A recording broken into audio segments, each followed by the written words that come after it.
YS Jagan birthday celebrations పై హోంమంత్రి స్పందన. రప్ప రప్ప అంటూ ఫ్లెక్సీలు పెట్టిస్తున్నారు.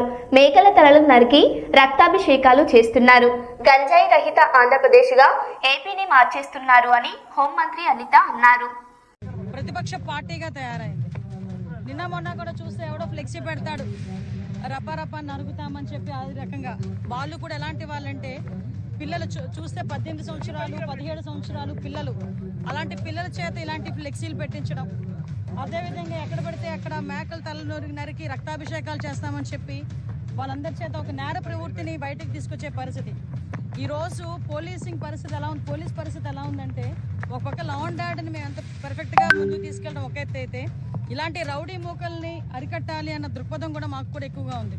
ఎందుకంటే చిన్న చిన్న పిల్లల్ని కూడా ప్రేరేపించి ఈరోజు అటువంటి నేరాలకు ముందుకు తీసుకెళ్లే పరిస్థితిలో జగన్మోహన్ రెడ్డి ఉండి, ఆ జగన్మోహన్ రెడ్డి తిరిగి వాళ్ళ పీపీపీ విధానంలో వచ్చిన వాళ్ళని అరెస్ట్ చేస్తామని మాట్లాడుతూ ఉంటే నిజంగా ప్రజలే ఈరోజు నవ్వుకునే పరిస్థితులు ఉన్నాయి. వీళ్ళకి సమాధానం ఆల్రెడీ లాస్ట్ ఎలక్షన్స్ లో చెప్పారు, వచ్చే ఎలక్షన్స్ లో కూడా డెఫినెట్ గా చెప్పారు. వైసీపీని అంతకన్నా మంచి మాటలు ఏమైనా మాట్లాడతారా? మేము క్రైమ్ రిపోర్ట్ చూపిస్తున్నాము, మేము లెక్కలతో సైతం చూపిస్తున్నాము.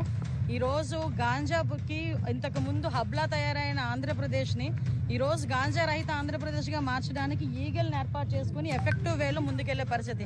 ఇంతకుముందు లాస్ట్ 5 సంవత్సరాల్లో గాంజా వద్దు అని ఒక వ్యతిరేకంగా ఒక చిన్న అవేర్నెస్ ప్రోగ్రామ్కి ఎప్పుడైనా ఒక ముఖ్యమంత్రి అటెండ్ అయ్యాడా? అప్పుడు జగన్మోహన్ రెడ్డి అటెండ్ అయ్యాడా?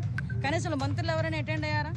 కనీసం ఈరోజు కొన్ని వేల అవేర్నెస్ ప్రోగ్రామ్స్ ఏర్పాటు చేయడమే కాదు, ఈరోజు గాంజా కల్టివేషన్ ఆంధ్రప్రదేశ్లో జీరోని చేసిన పరిస్థితి కూడా కనిపిస్తా ఉంది.